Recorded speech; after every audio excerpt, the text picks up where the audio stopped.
గురుగారు, కొందరు కెరియర్‌లో ఎంత ట్రై చేసినా కూడా ముందుకెళ్ళలేరు. హ్మ్. మళ్ళీ పడిపోతుంటారు, మళ్ళీ లేస్తుంటారు. మరి ప్రొఫెషన్‌లో స్థిరత్వం రావాలి అంటే ఏ దేవుణ్ణి వేడుకోవాలి? మంచిదే. ఇప్పుడు ప్రతిదానికి దేవుడి మీదకి పడకూడదు. ఆ! మీరు గమనించండి. ఒక్కొక్కడి జాతకంలో వ్యాపారం సూట్ అవుతుంది. హ్మ్. ఒక్కొక్కడి జాతకంలో ఉద్యోగమే సూట్ అవుతుంది. ఆ! అది ఫస్ట్ జాతకాన్ని బట్టి తెలిసిపోతుంది. అంటే జాతకంలో ఉండేటువంటి ధనస్థానము, ఆ! తనుస్థానము, భాగ్యస్థానము, రాజ్యస్థానము, దశాంశ చక్రంలో ఉండేటువంటి కొన్ని స్థానాలు, ఆ! అలాగే కర్మకారకుడు, కర్మస్థానాధిపతి, కర్మస్థానస్థిత గ్రహాలు ఇన్ని మనం చూసుకుంటేనే కానీ ఒక వ్యక్తి యొక్క ప్రొఫెషన్ని మనం నిర్ణయించలేం. ఓకే. అవి చూసుకుని అవి ఏ రకంగా ఉన్నాయి అన్నది దృష్టిలో పెట్టుకుని, ఒరే బాబు పలానా నువ్వు ఉద్యోగం చేస్తున్నావు కదా, ఇందులో పెద్ద రేణింపు ఉండదు, నీకు ఇంత దశ జరుగుతోంది, అప్పటి వరకు ఇలాగే ఉంటుంది. పొద్దున్నే ఒక ఆయనకి చెప్పాను, అమ్మ 2033 వరకు నీ ప్రొఫెషన్ ఇలాగే ఉంటుంది. ఆ! 33 దగ్గర నుండి ఒక 25 సంవత్సరాలు అద్భుతంగా సాగుతుంది. కాబట్టి అప్పటి వరకు కింద మీద పడుతూ చిన్న చిత్తగా ఉద్యోగాలే చేసుకో. చేస్తావు. ఆ! వ్యాపారం జోలికి వెళ్ళకు, వ్యాపారం లాభించదు, ఓకే. అనవసరమైన డబ్బు ఖర్చు అని మొహం మీద చెప్పేశాడు. ఆ! అలా చెప్పేస్తే గొడవ ఉండదు. గొడవ ఉండదు. అరే నీకు బాగుంటుందిరా బాబాయ్, పలానా జపం చేయి, దానం చేయి, హోమం చేయి అన్నాను అనుకోండి, వాడికి అదేం వర్కౌట్ అవ్వదు. వాడు ఎప్పుడైనా కనబడితే నేను మొహం చాటేసుకుని తిరగాలి. అంతే కదా! అందుకని ఉన్నట్టు చెప్పేస్తే బెటర్. రుణ విమోచనేశ్వరుడు ఉంటాడా గురుగారు? అవును, అది మనమే చెప్పుకున్నాం. అవునా? నేనే కాశీ గురించి చెప్తూ మీకు చెప్పాను. ఆ! చాలా మంది అడిగారు తర్వాత. ఓ పెద్ద జడ్జి గారు నాకు ఫోన్ చేసి బెంగళూరు నుండి, ఏమంటే మీ వీడియో చూశాను, రుణ విమోచనేశ్వరుడు గుడి ఎక్కడుంది అని చెప్పి చాలా సార్లు అడిగారు. మరి తర్వాత నేను చెప్పలేకపోయాను. ఆ! ఆయనకి ఆ! మణికర్ణిక ఘాట్ దగ్గరలోనే ఓకే. ఆయన రుణ విమోచనేశ్వరుని యొక్క క్షేత్రం ఉన్నది. ఆహాహా! మీరు నెట్ లో అక్కడికి వెళ్ళి గూగుల్ రైట్. మ్యాప్ లో రైట్. కొడితే అవును. వచ్చేస్తుంది. ఇది అవును. వరకు అంటే అందరినీ అడిగి వెళ్ళాలి, ఇప్పుడు కరెక్ట్. అక్కర్లా. కరెక్ట్. అవును. లేదు, త్రయంబకేశ్వర క్షేత్రంలో అవును. రుణ విమోచనేశ్వరుడి యొక్క దేవాలయం ఉంటుంది. అచ్చా! నాసికా త్రయంబకేశ్వర. ఉంది. అక్కడ ఏమంటే ప్రత్యేకించి కందిపప్పుతోటి అభిషేకం చేస్తారు. ఓకే. చేస్తే అప్పుడు వారికి రుణ విమోచనం అనేటువంటిది కలుగుతుంది. ఓకే. అంటే దీర్ఘకాలికంగా అప్పుల బాధలు తీరట్లేదు అని అవును. బాధపడేటువంటి వారికి అది తీరుతుంది.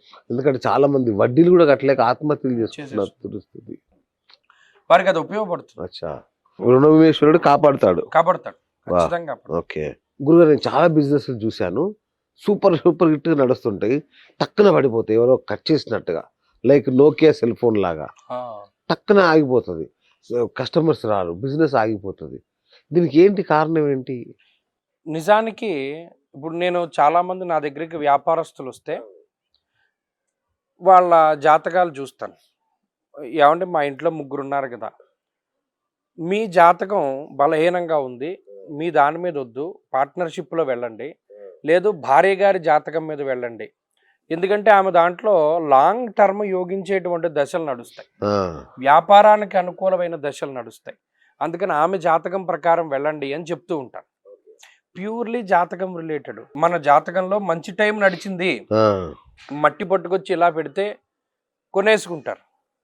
మంచి టైం నడవలేదు, మనం బంగారం పట్టుకొచ్చి అక్కడ పెట్టినా ఎవడో నశించిపోద్ది. కొనుక్కోడు. అవును. దీనికి కూడా జాతకమే. ఆ దశలు ఇంపార్టెంట్. ఓకే. ఏలినాటి శనులు జరిగినప్పుడు, గ్రహాలు మారుతూ ఉన్నప్పుడు, దశలు మారుతూ ఉన్నప్పుడు, దశాక్షిద్రాలు నడుస్తూ ఉన్నప్పుడు చాలా జాగ్రత్తగా.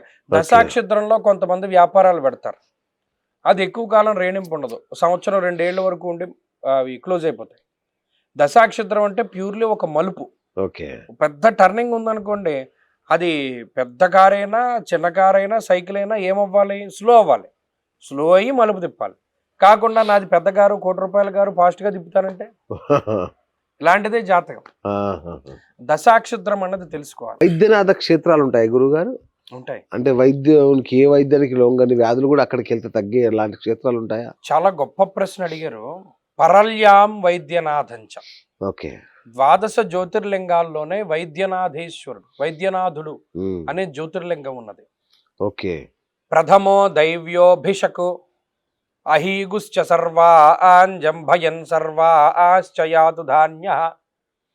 శివుడి నమ్మకంలో వస్తుంది. ప్రథమో దైవ్యోభిషకు. భిషక్ అంటే వైద్యుడు. ఓకే. భిషజే భవరోగిణాం.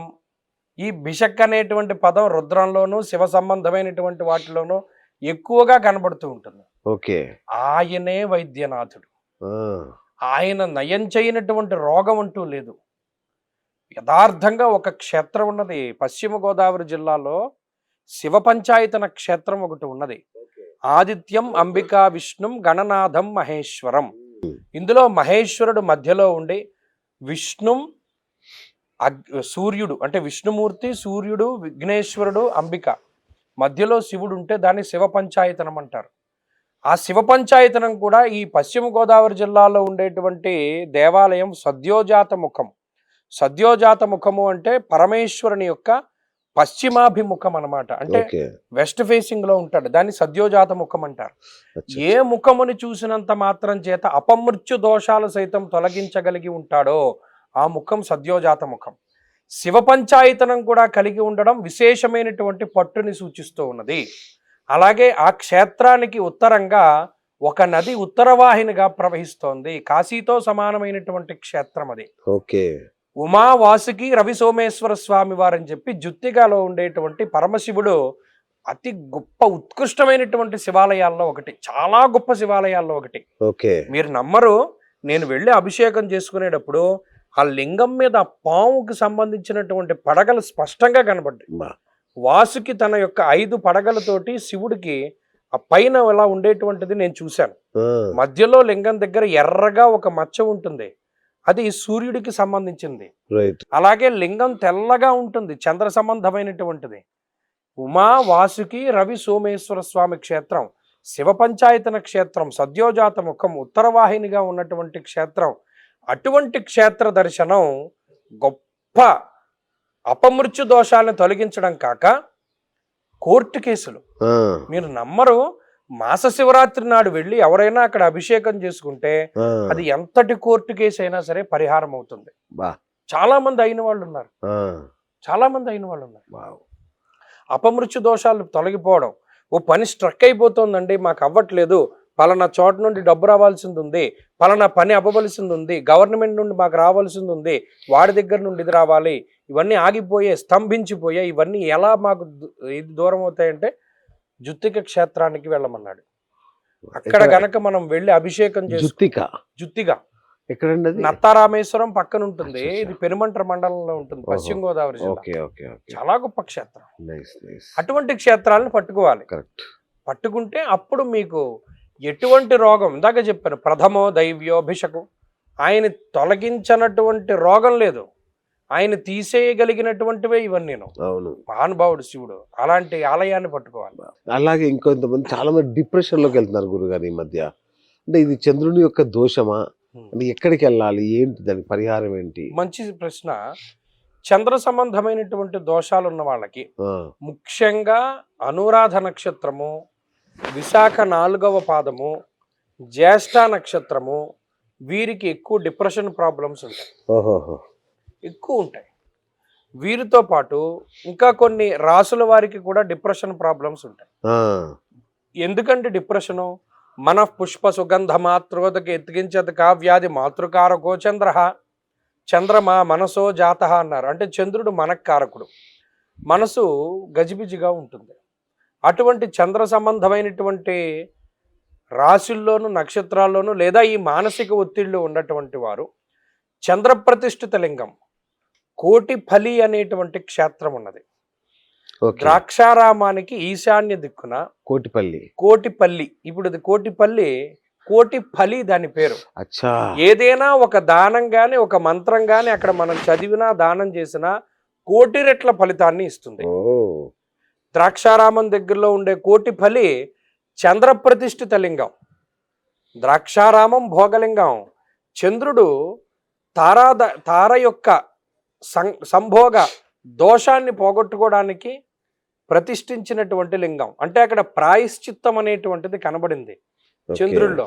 ఆ పశ్చాత్తాప బుద్ధి ఎక్కడైతే ఉన్నదో చంద్రుడికి, అప్పుడు అటువంటి లింగాన్ని గనక మనం సేవిస్తే, ఆ క్షేత్రంలో గనక మనం ఉండి చంద్ర సంబంధమైనటువంటిది ఆ మంత్రాలతోటి అభిషేకం చేసుకోగలిగితే సోమవారం నాడు ముఖ్యంగా, లేదు రోహిణి నక్షత్రం కానీ కృత్తిక నక్షత్రం సంధిలో ఉండేటువంటి రోజుల్లో ఆ కోటిపల్లి క్షేత్రం ఒకటి చాలా మంచిది.